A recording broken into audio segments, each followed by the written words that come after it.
everyone, and welcome to everyone's favourite game show, Stump The Professor! I'm your host, Cassidy, and these are my co-hosts, Bianca and Talena. The idea is simple.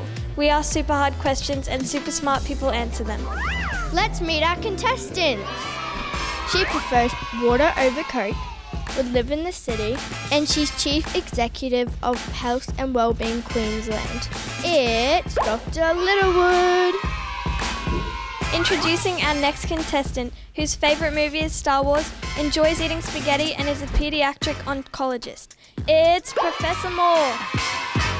Next up, please welcome the king of kidneys, who prefers salt and vinegar chips.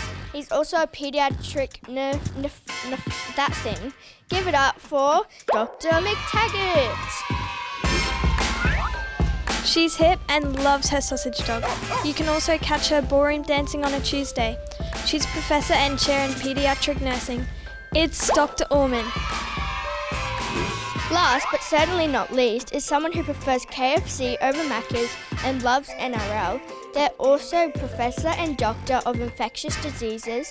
Let's welcome Dr. Irwin.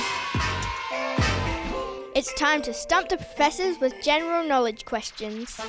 Alright professors, time for question 1. What is the process of your research and finding answers for what you're looking for?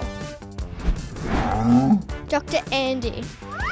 We do research in the laboratory with test tubes and pipettes and machines that go bing and machines that go brrr. And we also do clinical trials in clinic where we see kids and we try to figure out how best to cure their leukemia and their other cancers. Next question. Is it possible to live without kidneys? Dr. McTaggart. It is sort of possible to live without kidneys. You can't really live, but you do need to have some special treatment that does the job of the kidneys. So we have special treatments that can do the job of the kidneys, which is cleaning the blood. So yeah, you can live without kidneys for a little while, but then hopefully what we do is get you a kidney transplant. How old has your youngest patient been? Dr. Ullman's buzzer went off first. The youngest baby that I ever cared for is, of course, just after they've been born. And some babies are born super, super early when they really would prefer to be in their mum's tummy.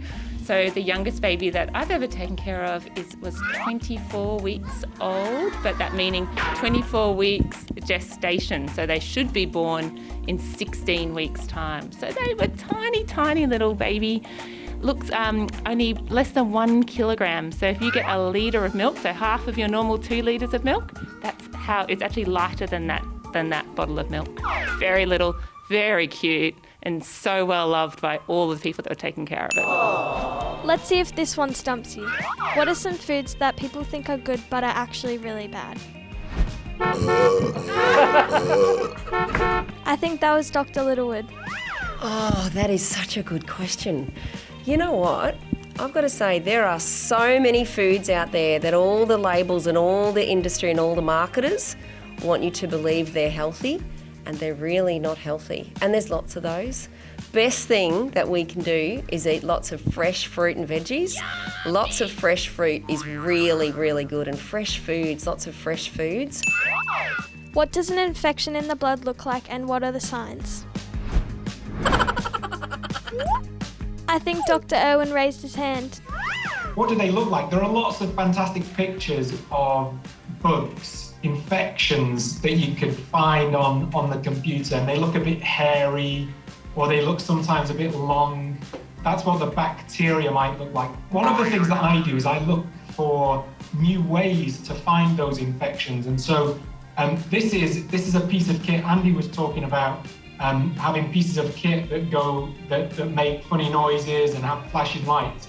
And this piece of kit here allows us to read the DNA of an infection. So we could take a sample of a child's blood, and then we could put it through this little piece of kit that will sit on my desk or on the desk in my laboratory, and it will tell us what the DNA of that infection is, and then we might be able to know how to treat it better.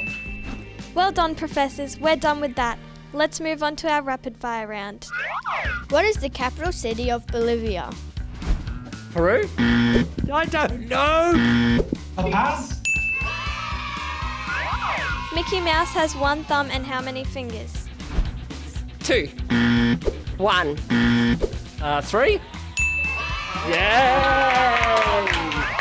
Is tomato a fruit or a vegetable?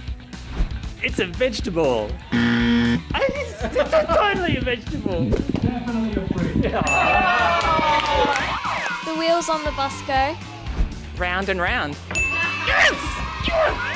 How many moons does Earth have? 1. Oh, that was too easy. We need to try and stump them with something harder. Let's move on to our picture that round.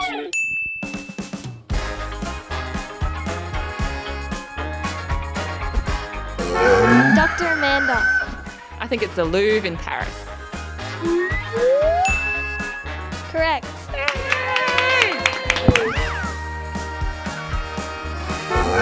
Dr. Robin. It's a puppy. That's right. Woo! Yeah, that's right.